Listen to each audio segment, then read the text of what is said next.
Hi అండి. Welcome to vanilla's corner. ఈరోజు చాలా టేస్టీగా ఉండే కొబ్బరి అన్నం ఎలా చేయాలో చూద్దాం. చాలా బాగుంటుంది. ఇది కొబ్బరి పాలతో చేస్తాం కాబట్టి హెల్త్‌కి కూడా చాలా మంచిది. చాలా ఈజీగా చేసుకుని పిల్లలకి లంచ్ బాక్స్‌లో పెడితే చాలా బాగా ఇష్టంగా తింటారు. ఇక్కడ నేను చూపిస్తున్న ఈ గ్లాస్‌తో ఒక గ్లాస్ బియ్యాన్ని తీసుకున్నాను. ఇప్పుడు ఇందులో వాటర్‌ని యాడ్ చేసుకొని 1కి 2 సార్లు శుభ్రంగా వాష్ చేసుకోవాలి. ఇలా వాష్ చేసుకోవటం వల్ల ఇందులో ఏమన్నా మట్టి ఇది ఉంటే పోతాయి. ఇప్పుడు బాగా బియ్యం మునిగే వరకు నీళ్ళని పోసి ఒక అరగంట సేపు పక్కన పెట్టి నానబెట్టుకోండి. నేను తీసుకున్న ఒక గ్లాస్ బియ్యానికి ఇక్కడ చూపిస్తున్న కొబ్బరి చిప్ప కరెక్ట్‌గా సరిపోతుంది. ఈ కొబ్బరి చిప్పని తీసుకొని ఇలా చూపించిన విధంగా చిన్న చిన్న ముక్కలుగా సన్నగా కట్ చేసుకొని ఒక మిక్సీ జార్‌లో ఈ ముక్కలన్నీ యాడ్ చేసుకొని ముందు ఫోర్స్‌గా గ్రైండ్ చేసుకోండి. చూడండి, ఇప్పుడు ఇందులో హాఫ్ కప్ వరకు వాటర్‌ని యాడ్ చేసుకొని మెత్తగా గ్రైండ్ చేసుకోవాలి. ఇప్పుడు ఒక మంచి క్లాత్‌ని వేసుకొని గ్రైండ్ చేసుకున్న దాన్నంతా వేసుకోవాలి. ఇలా వేసుకొని కొబ్బరి పాలను ఇక్కడ చూపిస్తున్న విధంగా ఇలా ప్రెస్ చేస్తూ ఉంటే మనకి పాలనేవి దిగిపోతాయి. దీన్ని మనం ఒక స్ట్రైనర్‌లో కూడా చేసుకోవచ్చు. స్ట్రైనర్‌లో కంటే దీంట్లోనే బాగా వస్తుంది. ఇప్పుడు రెండోసారి ఇలా పొడి పొడిగా ఉన్నదాన్ని మళ్ళీ మిక్సీ జార్‌లో వేసుకొని ఇంకొక హాఫ్ కప్ వరకు వాటర్‌ని వేసి మెత్తగా గ్రైండ్ చేసుకోండి. చూడండి, ఈ విధంగా గ్రైండ్ చేసుకోవాలి. ఇప్పుడు దీన్ని కూడా కొబ్బరి పాలు పిండుకోవాలి. చూడండి, మనం పిండుకున్న కొబ్బరి పాలు ఈ విధంగా చిక్కగా ఉన్నాయి. ఇప్పుడు వీటిని కొలుచుకుందాం. మనం ఏ గ్లాస్‌తో అయితే బియ్యం తీసుకున్నామో అదే గ్లాస్‌తో కొబ్బరి పాలను ఒక గ్లాస్ బియ్యానికి 2 గ్లాసు కొబ్బరి పాలు తీసుకోవాలి. ఇది కరెక్ట్ మెజర్‌మెంటు. మనకి ఒక గ్లాస్ కొబ్బరి పాలు వచ్చాయి కదా! ఇప్పుడు ఇంకొక గ్లాసు వాటర్‌ని యాడ్ చేసుకోవాలి. ఇలా 1కి 2 గ్లాసులు కొబ్బరి పాలను తీసుకొని చేసుకుంటే మనకి కొబ్బరి అన్నం అనేది చాలా బాగా వస్తుంది. ఇలా కొలుచుకున్న కొబ్బరి పాలను పక్కన పెట్టుకోండి. ఇప్పుడు నానబెట్టిన బియ్యాన్ని వాటర్ ఏమీ లేకుండా వడకట్టుకుని వాటిని కూడా పక్కన పెట్టుకోండి. ఒక ప్యాన్ పెట్టుకుని 1 టేబుల్ స్పూన్ ఆయిల్‌ని వేసుకోండి. ఒక టీ స్పూన్ నెయ్యిని కూడా యాడ్ చేసుకోండి. నెయ్యి కరిగిన తర్వాత ఇందులో ఒక బిర్యానీ ఆకు, చిన్న దాల్చిన చెక్క ముక్క, 3 లవంగాలను వేసుకోండి.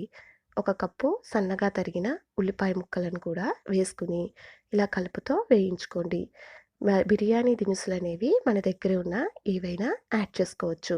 ఉల్లిపాయలు వేగిన తర్వాత ఫ్రెష్‌గా దంచుకున్న 1 టేబుల్ స్పూన్ అల్లం వెల్లుల్లి పేస్ట్ వేసుకొని పచ్చివాసన పోయేదాకా ఇలా కలుపుతో వేయించుకోండి. అల్లం వెల్లుల్లి పేస్టు పచ్చివాసన పోయిన తర్వాత చూడండి, ఇలా తరిగిన పచ్చిమిరపకాయలను యాడ్ చేసుకోండి. నేనిక్కడ 4 పచ్చిమిరపకాయలను యాడ్ చేశాను. ఈ పచ్చిమిరపకాయలనేది మనం తినే కారాన్ని బట్టి చూసి వేసుకోవాలి. ఇలా వేసుకుని పచ్చివాసన పోయేదాకా ఇలా కలుపుతో వేయించుకోండి. ఇప్పుడు కొంచెం కరివేపాకుని వేసుకొని బాగా వేయించుకోండి.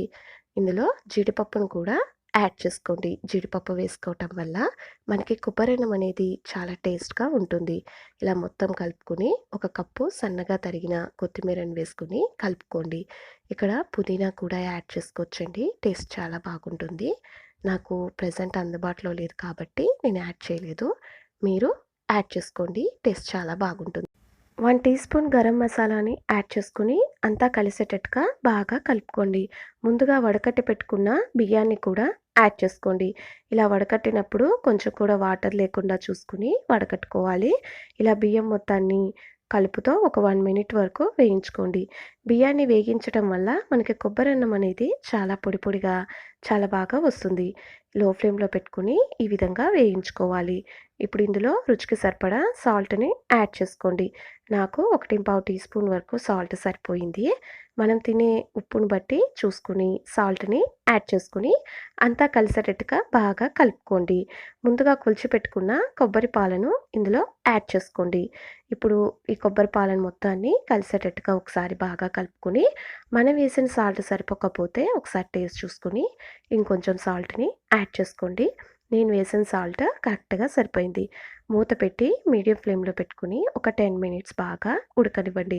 10 మినిట్స్ తర్వాత మూత తీసి చూద్దాం. చూడండి, మనకి రైస్ అనేది బాగా ఉడికిపోయింది. ఇందులో ఏమన్నా కొంచెం చెమ్మగా ఉంటుంది కదా! అందుకని మూత పెట్టి మరొక 2 నిమిషాలనేది బాగా మగ్గనివ్వండి. లో ఫ్లేమ్‌లో పెట్టుకోవాలి. ఒక 2 నిమిషాలు ఉడికిన తర్వాత ఇప్పుడు మూత తీసి చూద్దాము. చూడండి మనకి రైస్ అనేది రెడీ అయిపోయింది. ఇప్పుడు స్టవ్ ఆఫ్ చేసుకోండి. అంతేనండి. టేస్టీ అండ్ హెల్తీ కొబ్బరి అన్నం రెడీ అయిపోయింది. టేస్ట్ చాలా బాగుంటుందండి. దీన్ని మనం కొబ్బరి పాలతో చేసాం కదా! హెల్త్‌కి కూడా చాలా మంచిది. మీరు కూడా ఈ రెసిపీని ఒకసారి తప్పకుండా ట్రై చేయండి. ట్రై చేసి మీకెలా వచ్చిందో నాకు కామెంట్ చేయండి. ఈ వీడియో మీకు నచ్చినట్లయితే లైక్ చేసి మీ ఫ్రెండ్స్‌కి షేర్ చేయండి. అండ్ మన ఛానల్‌ని సబ్స్క్రైబ్ చేసుకోండి.